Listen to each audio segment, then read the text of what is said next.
Hi, I'm Brano. Over the past 6 months, I have been developing an FPS game that is inspired by System Shock 2. I recently released a demo which you can play in the description below. The next build is planned for early May. What is in Demo 1? The demo consists of you waking up as a cyborg after a major accident only to be greeted by a guy in your chat window which you can see through your own new graphical user interface. From there, you need to find a way out from the cybernetics lab and into engineering. So far, there are 2 levels, one acting as a tutorial and another level that can be described as level 1.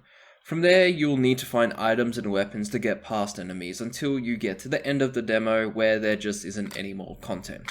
It's been 1 month since I released the demo, so I thought I would provide an update on everything I have done since then. Fixing the light issue. The biggest issue in my demo was that the environment was too dark and the light ran out of battery too quickly. My environment tends to be lighter than most people, so while I could see the environment, other people got to experience pitch black unless they had the light on. The light ran on a 1 energy by second system, which could be bypassed by turning it on and off again before the energy tick ended. I don't like the idea of everything being pitch black for most people, so I made the world environment a bit lighter. In regards to people running out of battery too quickly, I did try to alleviate the problem a bit by adding a lot more light energy resources, but when you're in the starting area and learning the game, there is no amount of consumables that can justify a limited resource. To resolve this, I just decided to get rid of the energy cost. But this causes 2 new problems, which is, why would I ever turn my light off then? And what am I going to use my energy on then? Problem 1. Why would I ever turn my light off?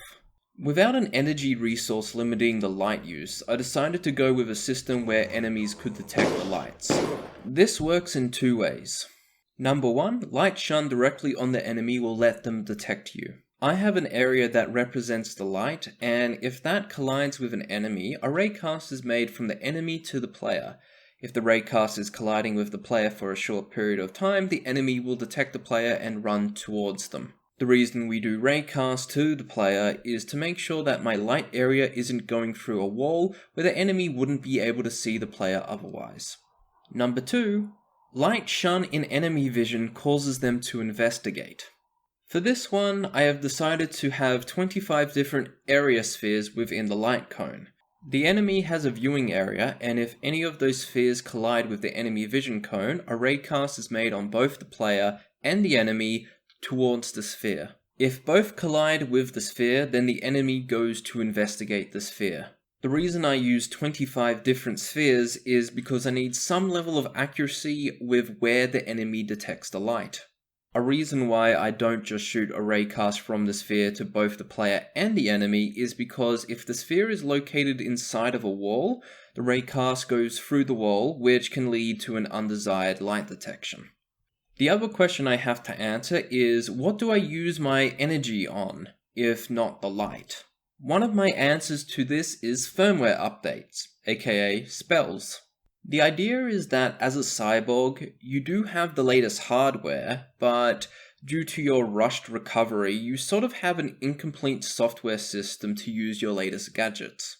So you find firmware updates out in the world which can let you use your full functionality. You collect spells like you would collect keycards by finding them out in the world, now replaced by big spinny items. From there, it's a drag and drop onto your hotbar. So far, I've made a taser ability, which in addition to damage will shock the enemy, leaving them effectively stunned for X amount of seconds depending on the enemy. There are many more spells to come, as well as other things for energy, but what about other improvements that I've made? Movement improvements. My favorite critique to get is always going to be the little tweaks and improvements that people suggest. Not only are they obvious in hindsight, and usually very easy to implement, but it's also nice knowing that despite being a solo developer, others are contributing meaningfully to your project. Some of the changes I've made are pressing space while crouch now lets you stand up. Holding down on a ladder will dismount you when you hit the ground. To climb objects, you now need to hold down W to continue to climb rather than getting put into this climb state automatically. Issues found through video feedback. When receiving feedback via text, I get a somewhat decent understanding of what people are struggling with, but there are often things that are just missed or are experienced poorly due to something I didn't predict. One of those things was a large number of people who didn't realize that they could loot corpses, and I don't blame them. There wasn't any indication that they could be looted. Key items are also beside the corpses rather than in their loot tables, which probably makes it seem like they're more prop-like rather than objects. There is a technical reason for why I can't put them in loot tables at the moment, but hopefully this can be solved in Godot 4.0. I have made it so that loot tables now always show up as interaction text when you put the crosshair over them, so hopefully less people will miss this very important mechanic. Gear/upgrade system. I am not a fan of locking players into specific builds, so I've decided to make my own system with cyber modules. Within your inventory, you will find 12 slots that you can insert modules into. So far, the idea is to have 5 different types of slots. Red slots, which will indicate health and recovery. Blue slots, which will indicate energy-related resources. Green, which will indicate combat-related abilities.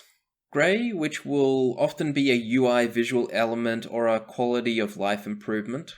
And black, which are going to be unique modules that grant a bunch of bonuses. They'll be the reward after completing a level, for example. Red, blue, and green modules will be the most common to collect, but they will also have diminishing returns as you equip them. Your first health slot may give you 10 health, but your second may only give you 9. At that point, you may be happy with your HP and move on to other slots, or continuing to gain the HP at a slower rate. The idea is to encourage with a little bit of hybridization, but to not punish you too much with stacking to the point where you feel like you need to go hybrid or bust. This is going to be a bit more experimental, so I expect to revamp this system multiple times to get it to where it's fun. And that's the end of my devlog. I'm still working out what I'm going to call this game, but I'm always open to ideas. The plan is to get a new devlog out next month with a new build for everyone to play.